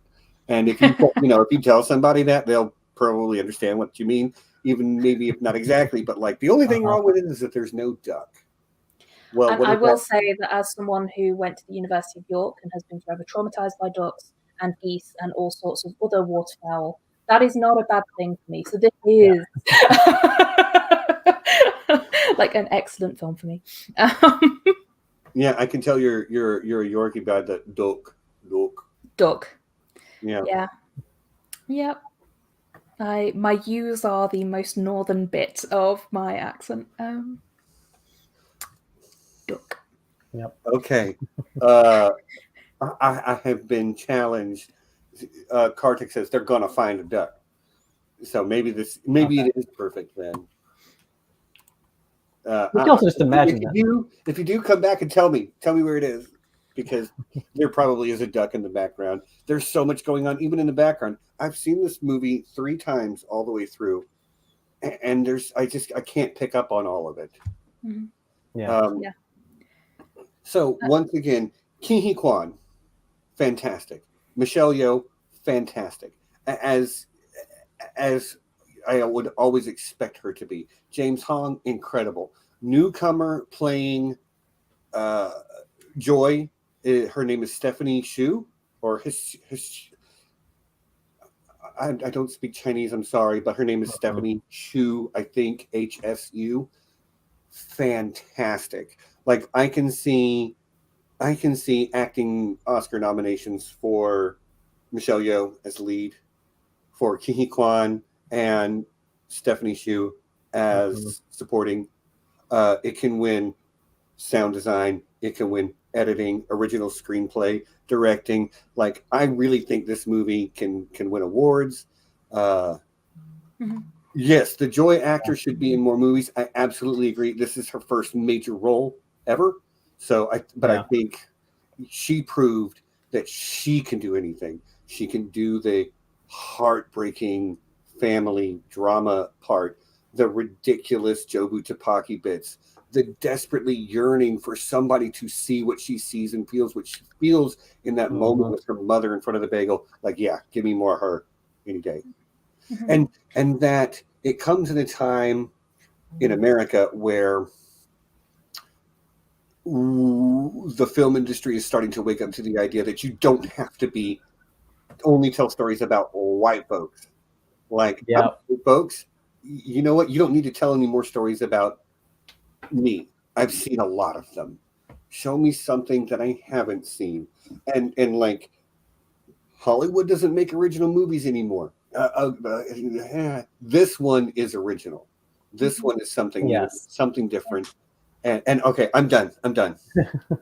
I want to pick up on something that Reflective Rambling says on the chat is, did we give film props for focusing on older characters and giving the grandfather a role? I would like to. I think that's great. Like, I think, so I don't watch a lot of movies, but I think there have been, from what I've seen, like a couple of movies very recently about sort of like intergenerational trauma, specifically in communities of color. Like Encanto is one, like, right? But it focuses on sort of the youngest layer of that family, and I think so focusing on sort of the middle person, Evelyn, who's kind of like the connecting piece between sort of the origin of your like most like living people, or like most families, like the people who are alive are grandparents, parents, children, right? So like the originator of sort of family dynamics and things is sort of the grandparent, and then like the person in the middle, sort of their processing kind of defines like what their children, the way their children will approach life in a lot of ways. And that sort of resonated a lot. Like, I'm doing a lot of personal process pandemic. We've had a lot of time in our headspace, just chilling with very little else to do. And there's been a lot of reflecting on like how much my life and reaction to things has been defined by my mom, who is herself like dealing with a very overbearing mother who is has techniques of communicating with my mother, which are, to say, suboptimal. Suboptimal, good word. Suboptimal. Shout out Leonard Hanspod. I was going to say, Clint would be proud of you. Clint would be proud. So I think like that, seeing that, and then having it like focus on the sort of Evelyn, like the parent character, is, I think, just a really nice choice for me, personally, in the way that I was seeing the film. William, any thoughts? I think the philosophy is what I took away most from this movie, and just I thoroughly enjoyed all of everything that we've talked about and I've already said. Yeah, we did kind of drill down into the philosophy and themes a lot here, which was the important thing to me. Yes, Emma. Final point, because I realized I never actually spoke about the capitalism thing. The fact that the capitalism is really great, right?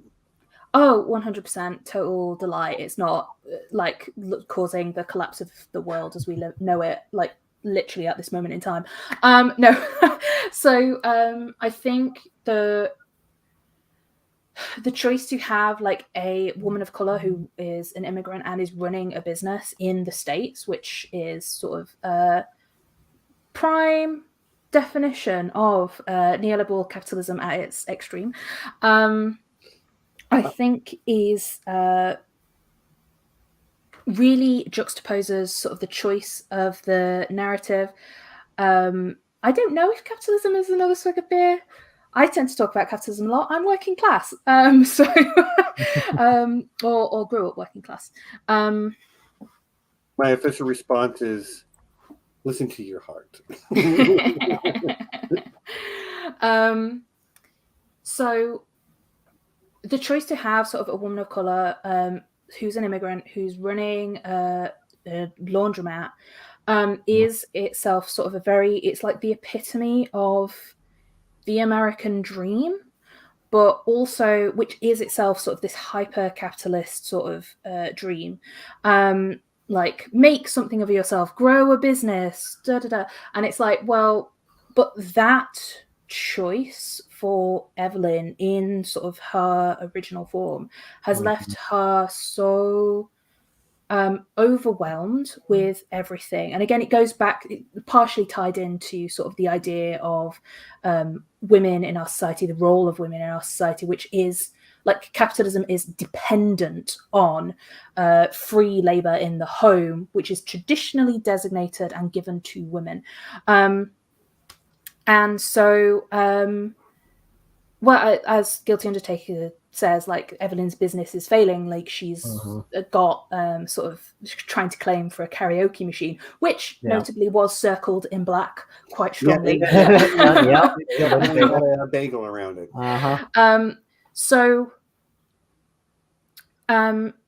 But the American dream is, like, me personally, my ideology, I think the American dream is not great and has some relies on assumptions about the world which are fundamentally untrue, and capitalism relies on the exploitation of labor, specifically the exploitation of women of color and immigrant communities, and leaving people. So I think is it Toni Morrison who says, like, the function of racism, but also basically any structure of oppression, is to leave you so drained about having to explain your existence, about having to do everything every day, that you can't live your life, you can't enjoy things. That's a very poor paraphrase, and I apologize. No, I think you got the point across. But like, so because capitalism is so dependent on exploitation, it also relies on individualism. It relies on you picking yourself up by your bootstraps, physical impossibility. It relies on you thinking that I am on my own, I'm out here, I've got to do everything, it's all about me, it's all about everything. Like, the only way I can succeed is to push myself and to focus on work. And that's what you see Evelyn doing, like, to the detriment of her family, and it's making her bloody miserable. That was so English. It's making her absolutely miserable. Almost like you're English.